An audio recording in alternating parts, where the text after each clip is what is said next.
Hello everyone and welcome back to the channel. Today we're going to talk about a topic that's complex, deeply emotional, and has been a central point of global conversation for decades: the Israeli-Palestinian conflict. To truly grasp the current situation, we need to look back at how it all began. Our journey starts over a century ago, long before the 60 years of statehood conflict often cited. In the late 19th century, the land known as Palestine was part of the Ottoman Empire. It was a diverse region, home to a majority of Arab Muslims and Christians, as well as a smaller Jewish community that had lived there for generations. Around this time, a new movement called Zionism emerged in Europe. It was a nationalist movement that sought to establish a homeland for the Jewish people in Palestine, their ancestral land, as a response to centuries of persecution and anti-Semitism. As more Jewish immigrants began arriving in Palestine, tensions with the local Arab population started to rise. These tensions were about land, resources, and competing national aspirations. Both groups saw the land as their rightful home, and their visions for its future were on a collision course. The situation was dramatically altered after World War I, when the Ottoman Empire collapsed. The victorious powers, Britain and France, carved up the Middle East. The area of Palestine was placed under British control through what was called the British Mandate. The British had made conflicting promises during the war. They had suggested support for an independent Arab state, but also in the 1917 Balfour Declaration, they expressed support for the establishment in Palestine of a national home for the Jewish people, with the important condition that nothing should be done to prejudice the civil and religious rights of existing non-Jewish communities. This dual promise created an incredibly difficult situation. Throughout the Mandate period, from the 1920s to the 1940s, both Jewish immigration and Arab opposition grew. There were riots, revolts, and increasing violence from both sides. The British struggled to maintain control, and both communities felt betrayed. The Holocaust during World War II added a terrible urgency to the Zionist cause, creating a massive wave of Jewish refugees seeking safety and a state of their own. The international community was deeply sympathetic to their plight. By 1947, Britain, unable to find a solution, handed the problem over to the newly formed United Nations. The UN proposed a partition plan, Resolution 181, which recommended dividing Palestine into two independent states, one Arab and one Jewish. The city of Jerusalem was to be placed under a special international administration. The Jewish leadership accepted the plan as it granted them a state. However, the Arab states and the Palestinian Arab leadership rejected it, arguing it was unfair and allocated a disproportionate amount of land to the Jewish minority. On May 14, 1948, as the British Mandate ended, David Ben-Gurion, the head of the Jewish Agency, declared the establishment of the State of Israel.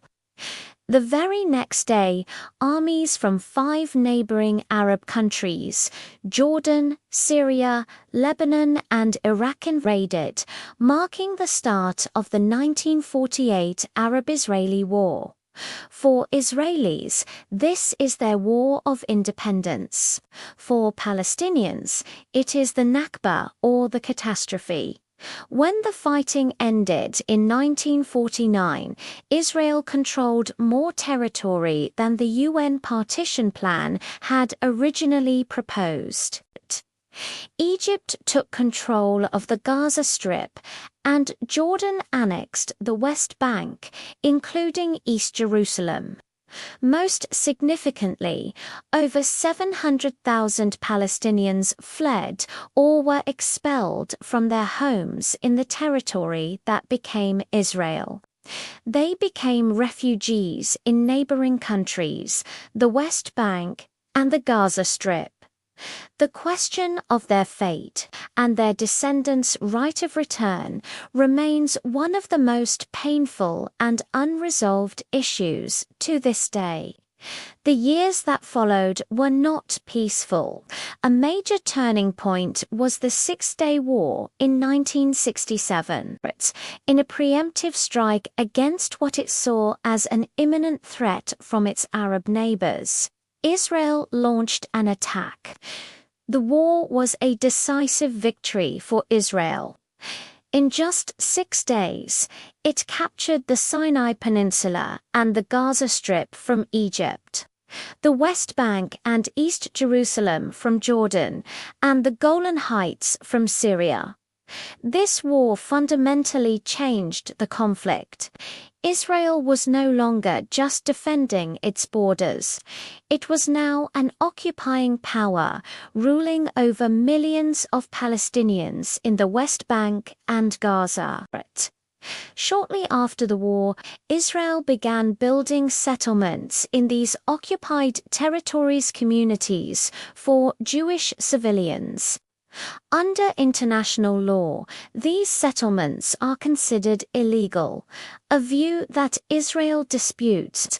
The settlements have expanded significantly over the decades and are a major obstacle to peace, as they are built on the land that Palestinians envisioned for their future state. In response to the occupation, the Palestine Liberation Organization, or PLO, which had been formed earlier, rose to prominence under the leadership of Yasser Arafat. For years, it used armed struggle in its quest for a Palestinian state. The conflict continued with more wars like the 1973 Yom Kippur War and a constant cycle of attacks and reprisals. A glimmer of hope appeared in the early 1990s. Secret negotiations between Israeli and Palestinian officials led to the 1993 Oslo Accords. This was a landmark agreement.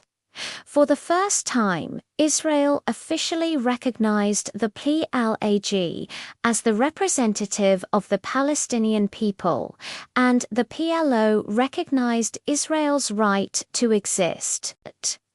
The accords created the Palestinian Authority, giving it limited self-rule in parts of the West Bank and Gaza. The idea was that this would be a temporary 5-year arrangement, leading to a final peace treaty that would resolve all the major issues: the status of Jerusalem, Israeli settlements, borders, and the fate of Palestinian refugees.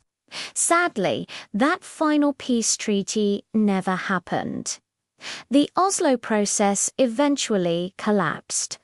Extremists on both sides carried out attacks to derail the peace process. Trust eroded. A final status summit at Camp David in 2000 failed to produce an agreement. Shortly after, the Second Intifada, a major Palestinian uprising, began. It was far more violent than the first and lasted for several years, leaving thousands dead on both sides and shattering any remaining hope from the Oslo era. In 2005, Israel unilaterally withdrew its troops and settlers from the Gaza Strip. But instead of leading to peace, this move was followed by a new chapter of conflict. In 2007, Hamas, an Islamist militant group that opposes Israel's existence, violently took control of Gaza from the Palestinian Authority. Since then, Israel, along with Egypt, has imposed a strict blockade on the territory, severely restricting the movement of goods and people.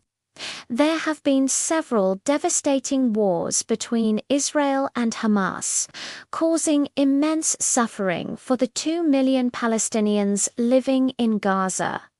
Meanwhile, in the West Bank, the Palestinian Authority maintains limited control, but the Israeli occupation continues. The expansion of settlements, military checkpoints, and frequent clashes create a daily reality of hardship and frustration for Palestinians. The dream of a two-state solution, a viable, independent Palestinian state, alongside a secure Israel, feels more distant than ever for many. And that brings us closer to the present day. The core issues from decades ago remain unresolved.